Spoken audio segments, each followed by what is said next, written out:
down here in Panama. I'm speaking with Chuck Holton. He's a war correspondent. You've been spending time in and out of Panama since the late 1980s. You've seen a lot of changes in Panama. What initially brought you to Panama? Initially brought me to Panama? Yeah. I actually was writing a book about, there's an island off the coast of Panama that was like a prison island. And it's got an amazing history. We had like cannibalism and all sorts of crazy stuff that happened there. So I was going to write a book about the history of that island, and I came down here to research it, and then just fell in love with the country and decided about 15 years ago to come back and just stay here, just live here. Subtle. Wow. All right. And you also were part of the invasion. I was, yeah. I mean, I parachuted into Panama in 1989 Wow. during the invasion, and was here before that for training. And, you know, that was kind of an interesting time period. It's weird to invade the country that you already, you know, we've been to before. Yep. But yeah, and that we liberated the country from Manuel Noriega, and so that was all kind of part of the history that brought me down here to begin with. That's how I found out about that island, because we did a mission out there to that prison to get some political prisoners out during the invasion, and I was like, this island's incredible. It's like a Devil's Island kind of thing, and it'll make for a very good book. I'm still researching it. There's so much there that I've been researching it for 15 years. That's fantastic. Well, given the changes that you've seen in Panama over the years, given the fact we have a new, obviously, administration in the United States, Trump administration, Trump has made a lot of comments about Panama. Panama's in the news a lot right now, specifically the canal. As someone that has seen and really lived a lot of history as an American, but living in Panama, how would you describe America's relationship with Panama and the U.S.-Panamanian relationship under the Trump administration? Confusing. Okay. That would be my answer. I would say that our relationship with Panama is confusing right now because Panama is an ally of the United States. Panamanians love Americans. They really feel like they'll say all the time that America's our big brother. We're their little brother. And so they're a little befuddled by the president's comments that seem very antithetical to or you know, negative toward Panama. Some of the things the president has said are not actually true, and that makes it even worse. Now, there certainly are concerns here, especially regarding China and the Chinese influence, and those concerns are things that have been around for a long time, long before President Trump was in office, and the Panamanians themselves have been concerned about those things. And so they are and would have been extremely willing to sit down and talk about how to reduce that influence. And there wasn't any need really to sort of attack. But I think, nevertheless, Panamanians are very peaceable people, and they do want to work with the United States to reduce the Chinese influence here. And so that's where the talks have gone since this has all gotten in the news. Help us understand a little bit of the canal situation, because most Americans, you know, you hear on the news, China has influence over the Panama Canal. Not quite sure what that means. Break it down if you would. Okay, so look, China is not running the canal. The Panamanians, 11,000 people work for the canal, and they're all Panamanians. There's no Chinese in there. There's no Chinese direction. But the influence that China has over the canal is the influence that they have over the government of Panama, because they've come under that Belt and Road Initiative that was signed by the previous president, Varela. And now that has not been renewed, though, correct? That has not been renewed. Yeah. That's actually been, they've pulled out of that now. Yeah. So that's a very good thing. And the Panamanians think it's a good thing as well. But under that agreement, the Panamanians borrowed billions of dollars from China, which made them beholden to the China. As we know, the borrower is a slave to the lender. Yeah. And that's China's intent with spreading these projects all around the world, is to get more countries beholden to China and extend their soft power, so to speak, and you know, become a more powerful influence on the globe. So they have certainly had an influence here because of that, and that gives them the ability to come in and start businesses here. Many of the businesses along the canal are owned by Chinese. Many of the banks here in Panama are Chinese banks now. There's been an increasing visibility of Chinese influence over the country of Panama. The canal is not. I mean, if you were to choose one thing in Panama that is purely Panamanian, that is not controlled by China, it would be the canal. I mean, and that's the confusing thing for Panamanians, is they're like, yeah, we have a problem with Chinese influence, and it's more with our government, it's more with our economic system. Why are you beating up on the canal? Again, like, that doesn't make sense to them. But it is the way that the United States has an entree into Panama, because we have a vested interest in making sure that Panama is not taken over by a hostile foreign power. And that's where we are today. Okay. We were chatting earlier about information and data and intelligence, and China's ability to potentially gather intelligence at the canal. That's right. And that's an issue. Yeah. So, and that's an issue that has nothing to do with the canal itself. Okay. So the ports on either side are completely separate entities from the canal. The ports are also owned by the Panamanian government, but they contract out the management of the ports to other companies, that's done in ports all over the world. The United States had a Chinese company, the same company as managed this one, managing the port in Los Angeles up until just recently, and Seattle. Okay, so it's not just here in Panama; it's all over the world. Yeah. Because those Chinese companies manage the ports, they have access to the manifest, all the information of every product that goes through, every container that goes through there. They know what's in it, and because of that, they can take all of that information, feed it into a giant AI computer, and come up with espionage, different ways that they can commit espionage against the United States in terms of militarily, economically, corporate espionage, even cultural espionage against the U.S. from all of that data. Now, that data they could probably get a hold of even if they didn't manage the ports. And the software that runs the canal very likely is also infected with Chinese hackers. They have zero-day exploits that are in those software things that if they wanted to damage or shut down the canal, they could probably do it from Beijing with a few keystrokes. They don't have to have Chinese troops at the port, and they don't need them. There's no reason to have that. It's more of an economic problem that gives them the entree or the ability to commit various types of espionage. I'll give you an example. Yeah. The Chinese came in and bought all of the houses that are near the new US Embassy. And they rent those houses out to the people who work at the embassy. And I have friends that work at the embassy, and they have to have their house swept for bugs once a quarter, because they will find that, the air conditioner broke. They come in and fix the air conditioner, they'll find a bug in the air conditioner. Oh, we're going to replace your Wi-Fi network. Oh, guess what? That Wi-Fi network they're light bulbs that they have found with Wi-Fi sniffers and microphones in them, that they'll put into these houses. So it's that kind of espionage that, frankly, the Chinese are doing all over the globe. And the ports is kind of a distraction from the real issue, which is that espionage issue. And the Chinese don't need the ports or the canal to commit that kind of espionage. So that's where we should be focusing. Are they committing, though, that kind of espionage in Panama because of the canal, because it's such a strategic location? Well, certainly they want to have access. They want to have as much power over Panama as possible.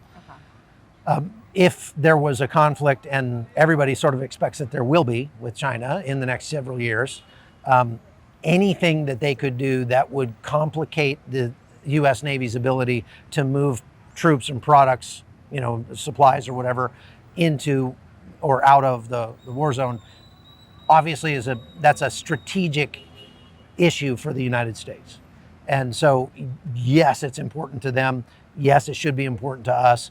That's why we're here. That's why this whole thing has blown up the way it has. If China wanted to, if they were bringing a ship through the canal and they, oopsie, we tipped our ship over, could they do that kind of thing? Well, they could sink one in the canal, but there are 4 lanes now, so they'd have to sink 4 ships in the canal. Okay.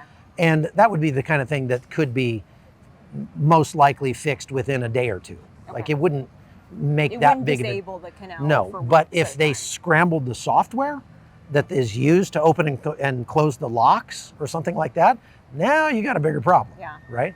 And there really isn't a way in the new canal, especially the way that the canal is run today, because this is a totally different canal than the one that we gave them. Like the United States gave them a canal, 35 years ago, and that thing is now, I'm sorry, 25 years ago, and they have completely upgraded everything. They've dredged all of the canal. They've expanded it. They've added 2 more lanes. They've changed all the software. Everything's different. So we don't even have anybody in America who knows how to run the canal as it stands right now. And that's I think the real kind of problem with threatening to, I'm going to send troops and retake the canal. If you do that, the canal just shut down because those 11,000 people will walk off the job and we don't have anybody that can run it. It's not like you can just drive ships through there. It's a very complex system that you have to lift ships up and take them down. You have to open gates. You have to reclaim the water. There's all sorts of stuff to it. And the system that they have, the software that they have, there's a great book on this subject. It's called This Is How They Tell Me the World Ends.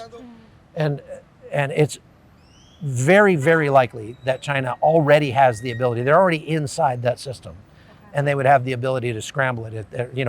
If things went, went kinetic. Yeah. So then, given the threat of that kind of the more so tech intelligence side, and current relationships, you started out. We said it was complicated.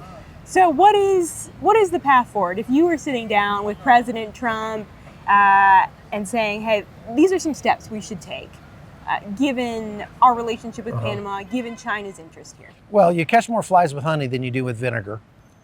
That would be my first advice. I don't understand the benefit to the United States for us to start bashing our ally here or anywhere else, for that matter.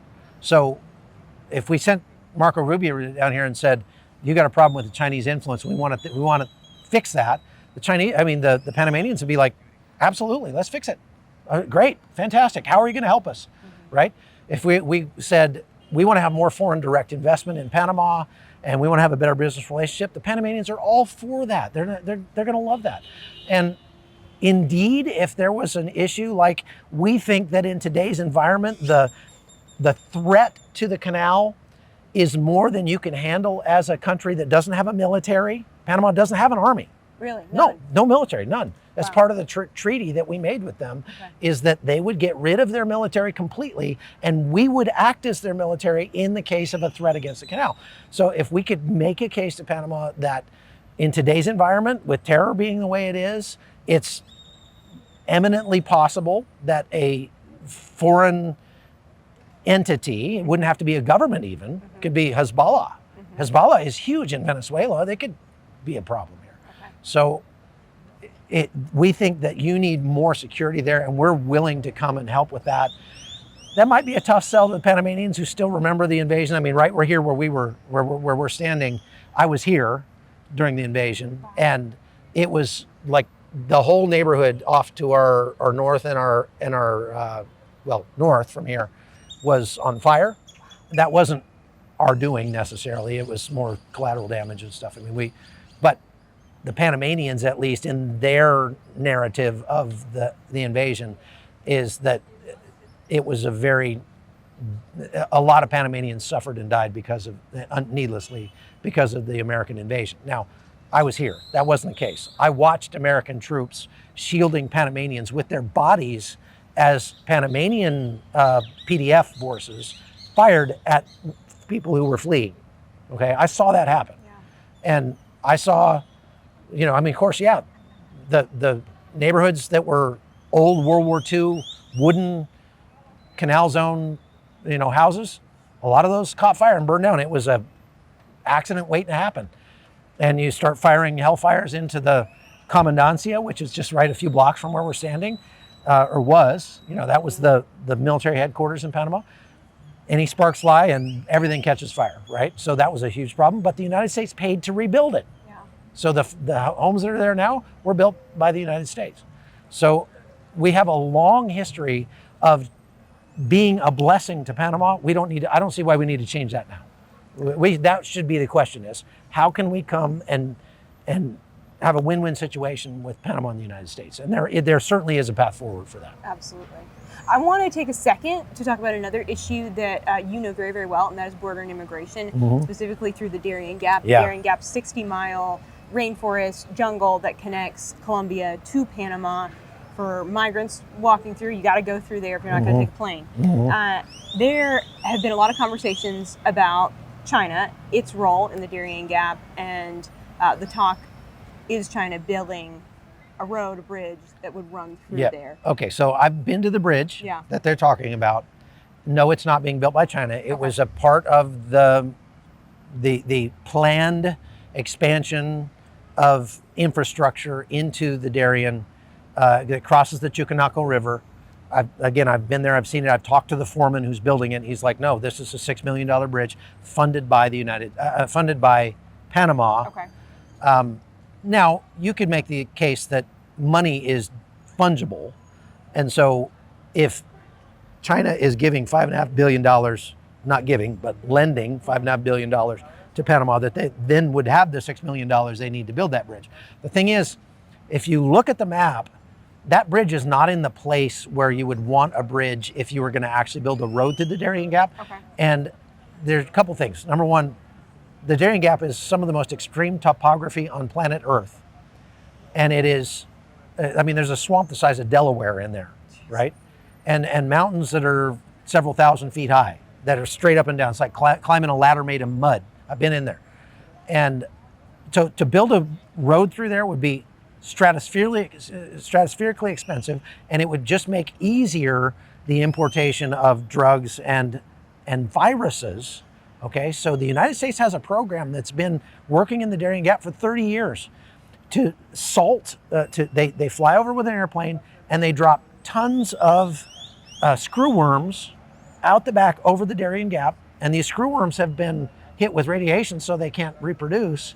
But they try to reproduce with the other screwworms, and so they kill out the screwworms in the Darien Gap. Wow. And in that way, we have stopped the northward progression of hoof and mouth disease out of South America, right there in the Darien Gap. Okay. And that's still, it continues today. If they build a road through there, that's all done. Yeah. Right? So there's not a real impetus economically or culturally or governmentally or societally or anything here in Panama. No one really wins. Yeah, it would cause more problems than it would solve to build a road through there. So that bridge is not a Chinese bridge. I know some of my friends that are journalists have called it that. Yeah, I know it's sensational to say, yeah, China's building this bridge so they can wholesale import migrants. If they wanted to do that, they bring a container ship in here full of migrants and dump them off. You don't have to go through the Darien Gap, right? Again, if you go see that, that's not the route that they take to get through the Darien Gap. It's a completely different place that would run them right into some of the worst topography in the Darien Gap. So it doesn't make sense to put it over there. But they're opening up, if you ask the Panamanians, they're putting those bridges, there's 2 bridges, they're putting those bridges in to open up some villages that are in there so that they can get their products to market, their agricultural goods, right? And that's all. Okay. Now, it's a pretty serious undertaking for that, because right now they just have to and they put them in a boat, they cross the river or whatever. But that's the first, and I think there's some other reasons why that's not a good idea, because what the Chinese have done in the Darien is they've gone into the Darien and just wholesale cut down forests, old growth jungle forests like crazy. And you can, if you're down there, you'll see the trucks coming out of there with logs that are 15 feet in diameter. Why? And they put them on ships and they send them to China. China is importing natural resources from all over the world. They have an insatiable appetite for even stone. When they were digging the new canal here, they had to take out a couple of mountains that were in the way. China was actually putting some of that stone, some of that gravel they pulled out of there on ships and taking it to China.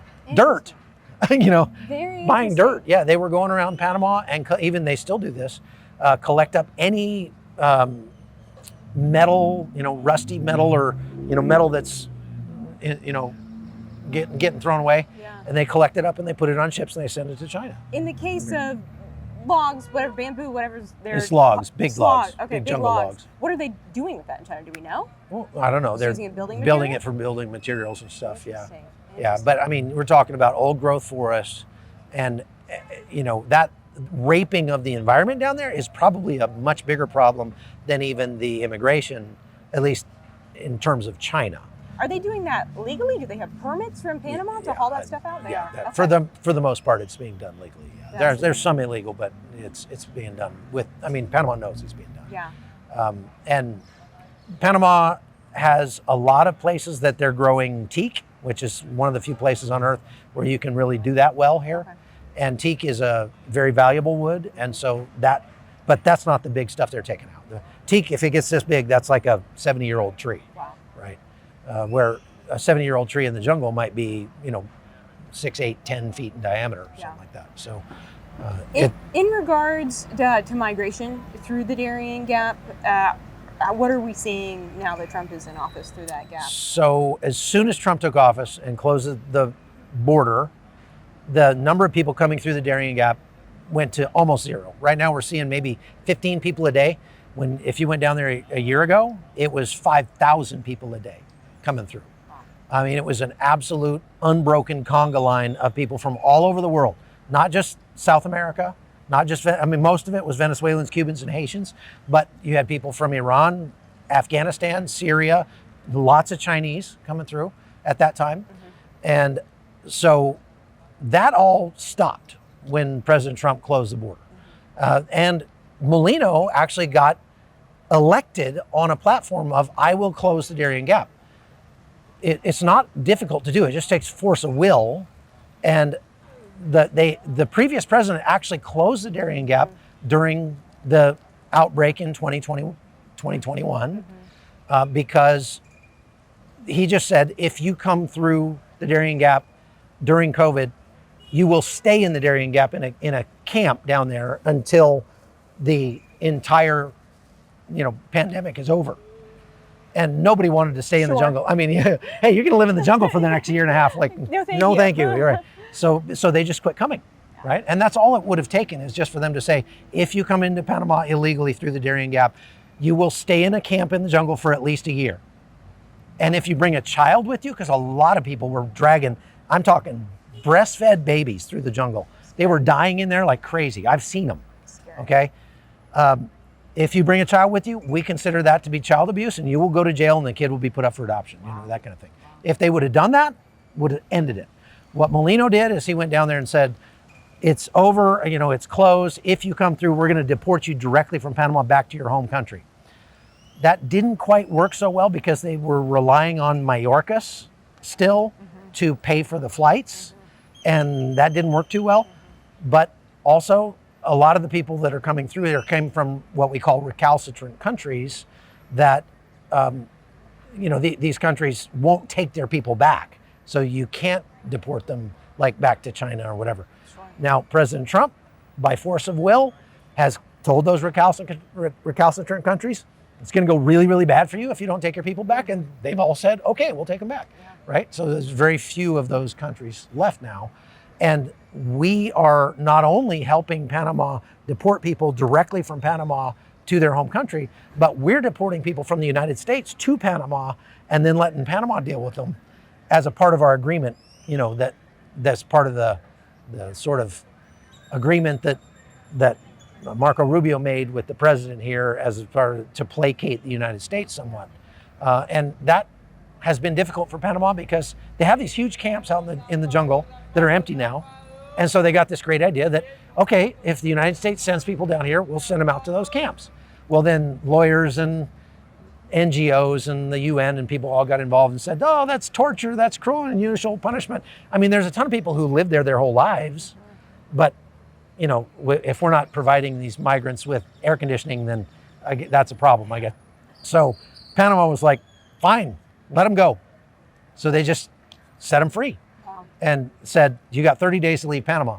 So now these people are kind of in a real quandary because many of them don't have documents. So they can't legally go anywhere, but they can't legally stay here either.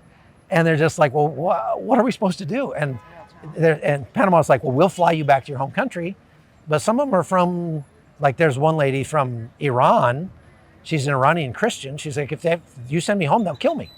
So I'm not going home, but if I can't stay here and I can't go anywhere else, what am I going to do? You know, it's a real challenge for those people, but that's not our problem. Yeah. They were the ones who decided to come illegally.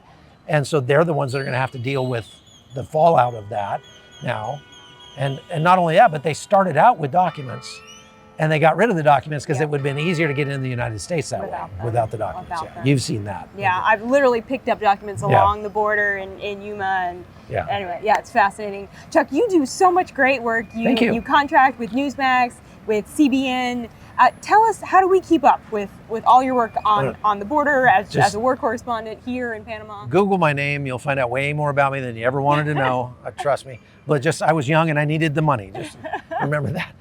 The Hot Zone with Chuck Holton is on YouTube. That's the main place where I'm putting up stuff every day. Excellent, excellent. Yeah. Chuck, thank you for your time. My pleasure. Appreciate it. Subscribe to get the news the legacy media won't tell you and only the Daily Signal can bring to you.